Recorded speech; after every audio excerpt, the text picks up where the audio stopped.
The room was nearly dark. Only the laptop screen flickered, casting a pale glow on Nathan Graves's unshaven face. Frozen on the screen was yet another frame from yet another indie horror film. A disheveled girl with her mouth wide open in a silent scream. The background, a dimly lit basement with poorly drawn bloodstains. How many times had he seen this exact setup? Nathan hit the space bar, paused. He leaned back in his chair and stretched until his spine popped. His eyes ached from the screen. The clock read 2:37 a.m. Shit, he muttered. Who's still making Ghost in the Basement movies? He stood and paced the room. The old floorboards groaned under his bare feet. In the kitchen, he poured himself some bourbon, right into his coffee mug. Posters lined the wall. The Shining, Suspiria, The Thing, all signed. They used to make him proud. Now they just stared back at him like old memories with nothing left to say. He returned to the camera, hit record. The little red light blinked to life. Graves Talks, episode 131. His voice was flat. The movie's called The Basement Below, and guess what? It's just like the last 100. More demons, more candles. Another girl reading some ancient book she dug up in her backyard. The director must think grainy footage equals fear. He paused, took a sip. I don't feel anything anymore. His voice softened. No fear, no curiosity. Maybe I'm burnt out. Maybe I've just seen it all. Horror isn't horror anymore. It's just set dressing. Another pause. He stopped recording without finishing the thought. Nathan shut the laptop. Silence wrapped around him like a damp blanket. No traffic outside, no footsteps upstairs, just the ticking of a distant clock. Then, a knock. Soft, dry. Something dropped at the front door. He flinched, walked over, opened it. No one there. Just an envelope on the doormat. Thick, rough paper. No postage, no name. It read, To N. Graves, private screening. May 10th, 10:00 p.m., Orion Theater 41, West Grove Street, no phones, one entrance, one viewer. He read it again. The handwriting was neat, almost elegant. The paper smelled like dust and something else. Something old, like damp film stock. Nathan smirked. Someone's putting on a show? He walked back to the kitchen and poured the last of the bourbon. Then he sat on the couch, holding the invitation in the dark. The paper was coarse, almost like skin. He didn't know why, but he couldn't look away. Something stirred inside him. Not fear, anticipation. Like maybe, after all these years, something new had finally come knocking. He checked the time, 2 days until the screening. May 10th, 9:47 p.m. Nathan turned off the main road and into a narrow alley.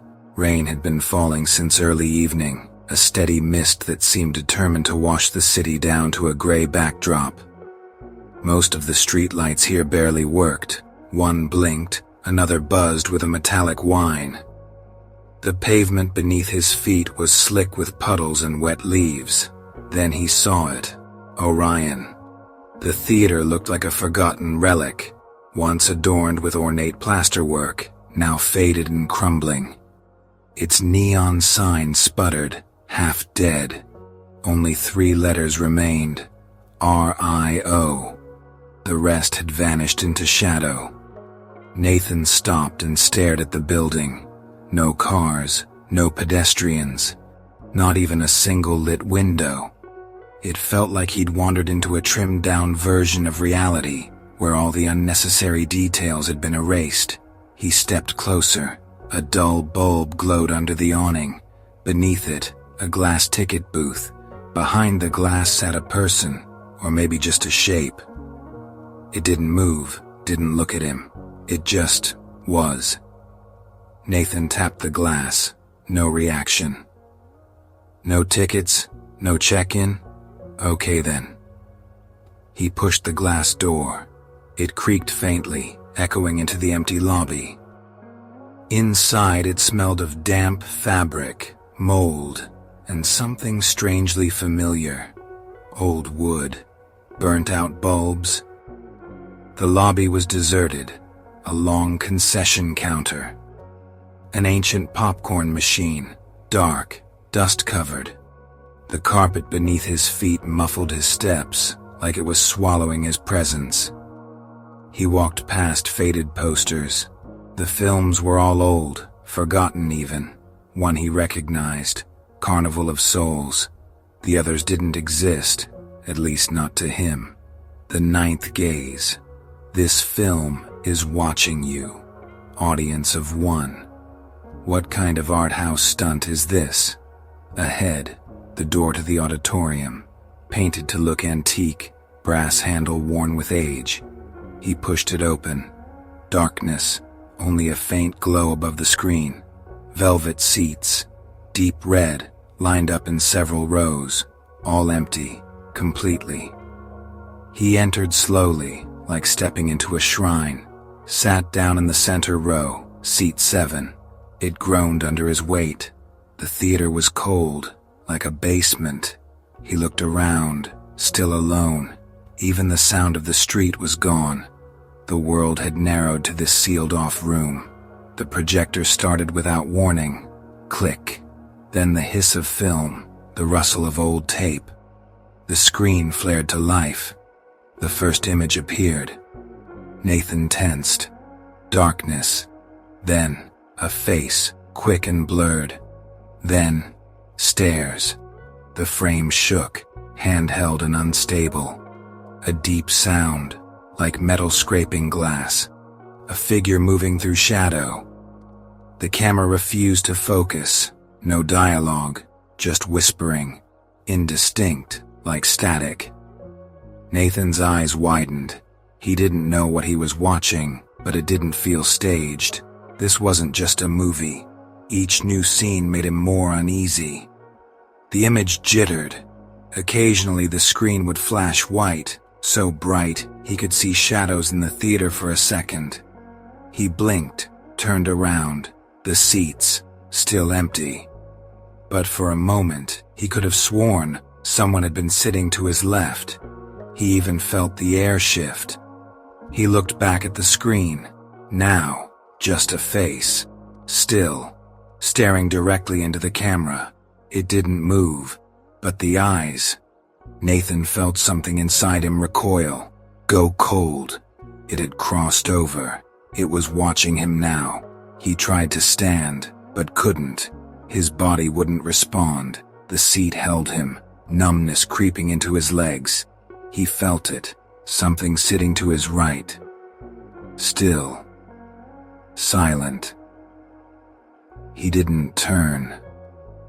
The screen went black. The room stayed dark. And for just a moment, brief and razor-thin, Nathan heard breathing. Not his own. Right next to his ear. He didn't remember how he ended up outside. His legs had carried him on their own. The rain had stopped, but the pavement still shimmered, reflecting the scattered lights of the sleeping city. Nathan walked in silence, hunched over as if against a wind that wasn't there. He didn't remember the end of the film, didn't remember standing up, didn't remember leaving the theater. And yet, he'd left. That had to mean everything was fine, that it was just a screening, probably. He got home just before midnight, locked the door behind him, and, for the first time in years, slid the chain lock into place. The apartment greeted him with tomb silence. Normally he would have turned on the TV, some background noise, a rerun of The Twilight Zone. But tonight the screen stayed dark. He didn't go near it. He passed it by and sat on the edge of the bed, rubbed his face with both hands. His pulse throbbed in his temples. His fingers were trembling. "Calm down. It's just atmosphere." It's all suggestion. Masterfully crafted art house. But his inner voice didn't sound like his own. It felt rehearsed, badly. He went to the bathroom and turned on the light, looked into the mirror. A face. His face. Gaunt. Shadows under the eyes, like he hadn't slept in days. He reached for his toothbrush and froze. In the reflection, just behind his shoulder, a shape flickered. He spun around. Nothing. He looked back at the mirror. Empty. Just him. And yet, his heart pounded like prey sensing a predator. He turned off the light. As he walked through the hallway, he noticed the TV was on. He was certain he hadn't touched it. On the screen, static. But, in the center, a shadow. Darker than the rest. Moving. He stepped closer. It was a frame from the theater, an empty auditorium, and someone sitting in the middle row. He squinted. The shape grew sharper. It was him. Nathan. Sitting in that same seat, frozen, staring at the screen, and behind him, something. A figure. Dark. Indistinct. He lunged for the remote, shut the TV off. Silence filled the room once more. Later, lying in bed, he couldn't sleep. Even with his eyes closed, he saw the screen. White light. Flickering images. Faces. So many of them. Flashing by like a broken reel, but every one of them had eyes. And they were looking at him. He opened his eyes and saw the TV screen flicker. Once. Twice. Pause. Then, just for a fraction of a second, the screen turned on again. He was there, still in the theater seat, but now the room was full. He bolted upright. Sweat soaked his back. His heart pounded in his throat. He turned on every light in the apartment, checked the door, checked the windows, sat in the kitchen, grabbed a glass. His hands trembled, the ice clinking like bells. He looked at the black screen of the TV and realized he wasn't alone. There, in the reflection of the glass, in the corner of the kitchen, stood a silhouette. Motionless, too tall, no face. He didn't turn around. He just sat there, unblinking, and waited for morning. He woke up in the chair, not on the bed, not the couch. That chair, the one he sat in while watching the film. Through the haze of sleep, it took him a moment to realize this wasn't the theater. He was at home, in the corner of the room, in an old armchair he'd long forgotten existed. Dusty, the upholstery torn, tucked beneath the coat rack. He barely remembered owning it. And yet, that's exactly where he woke up, legs numb, metallic taste in his mouth. He stood up. The room was pale, like a faded photograph. Sunlight seeped through the heavy curtains in weak streaks. He felt it.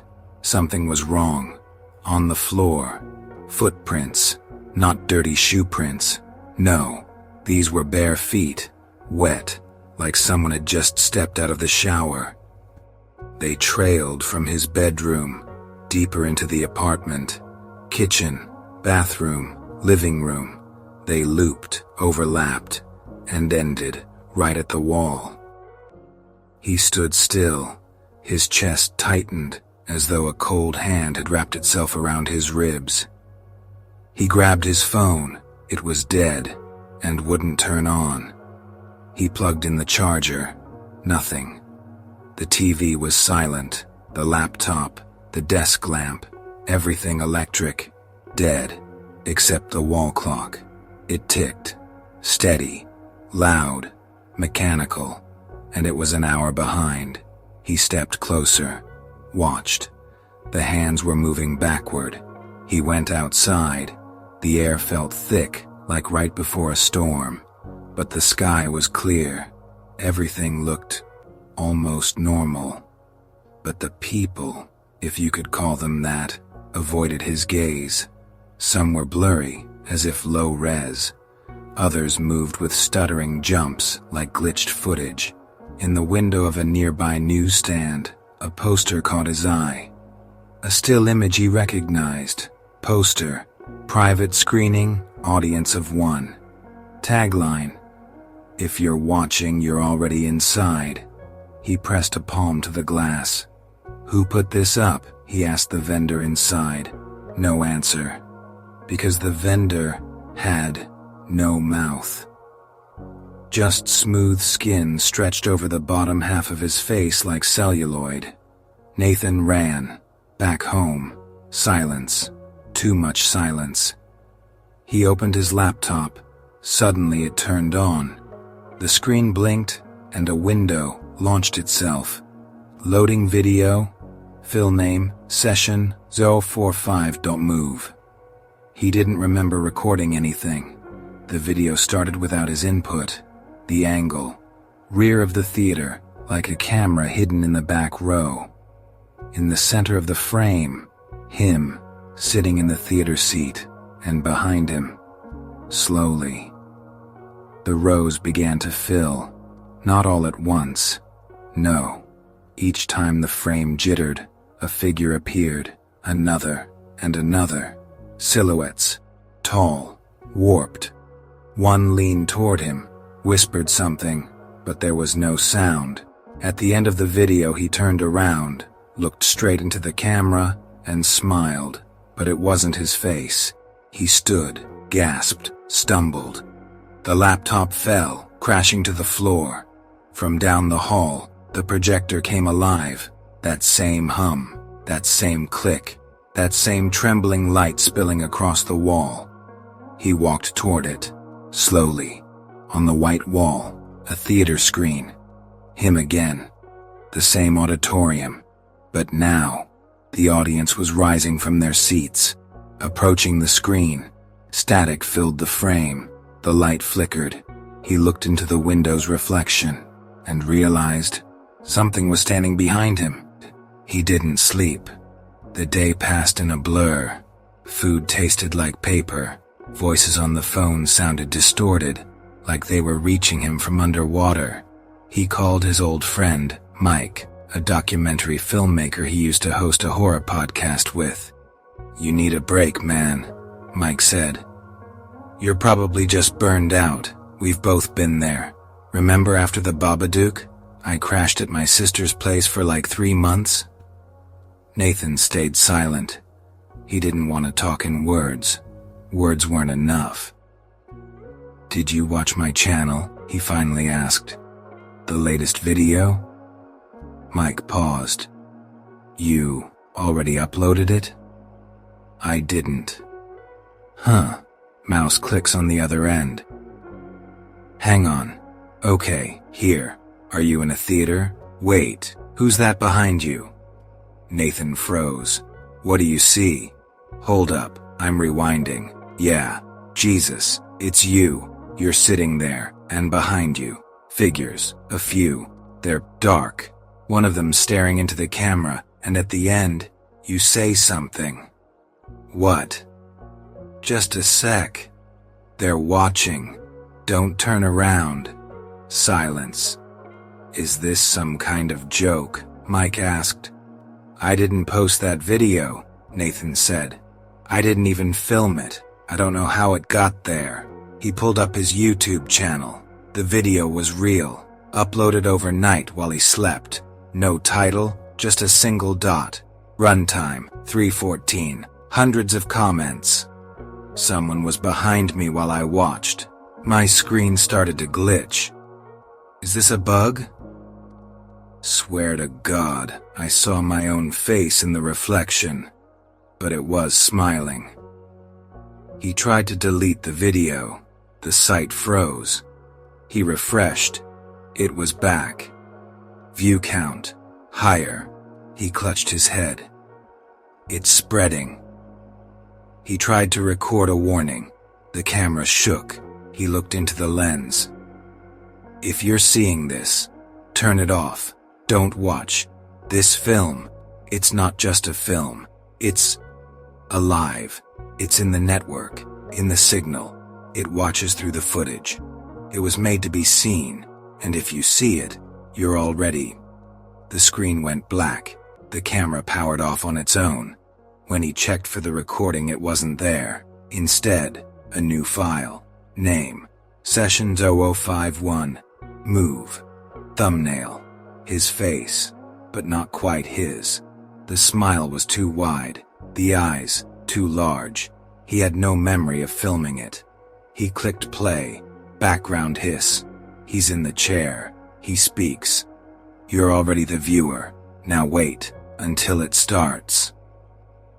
Later, when he stared at the black screen of the TV, he realized the room in the video wasn't the theater.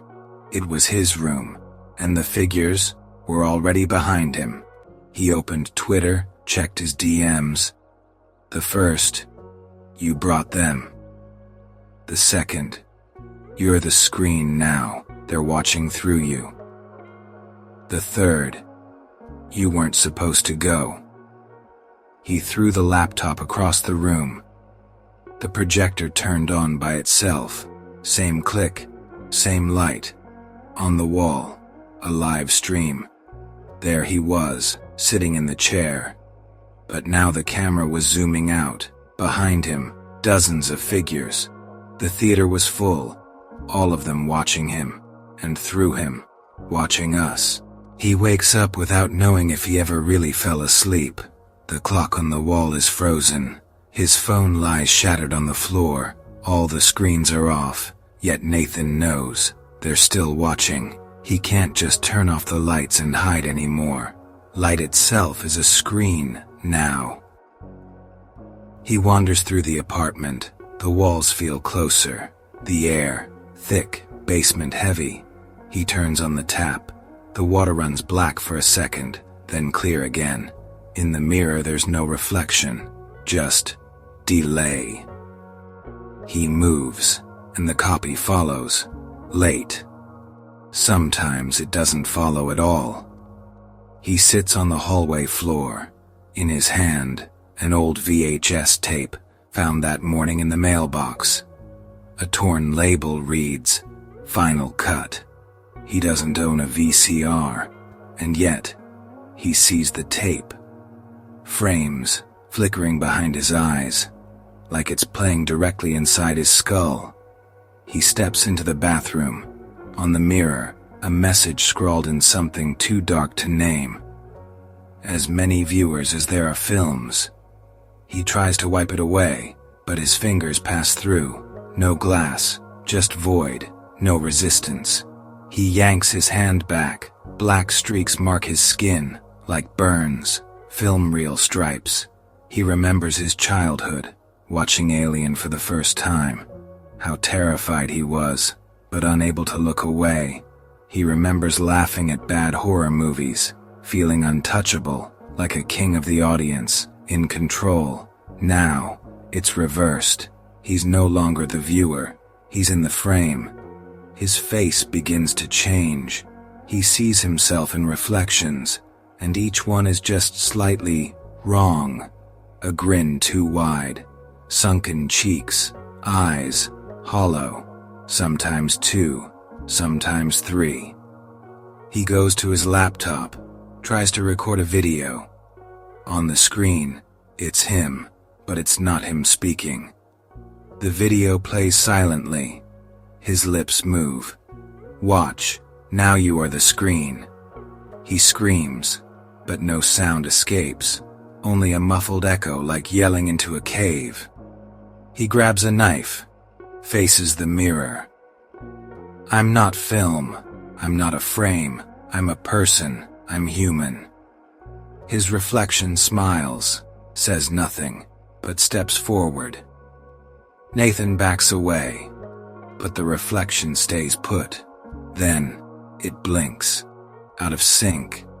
He's back in the Orion, but he can't remember how he got there. He walks through the lobby. The posters haven't changed, except now the faces follow him. They shift when he looks away. He enters the theater. He's already there, sitting, watching himself. The projector clicks. The frame, His apartment. He's in the chair. Next frame, the street. He's walking. Next, childhood. He's watching the TV, watching himself. He shuts his eyes, but the frames remain. Now they're inside him.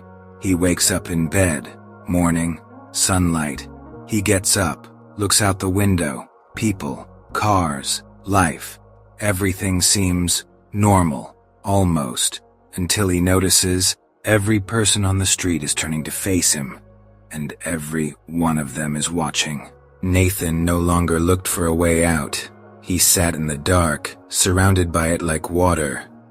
Doors no longer mattered. Phones were dead. The internet was silent. Light didn't save. Sound didn't explain.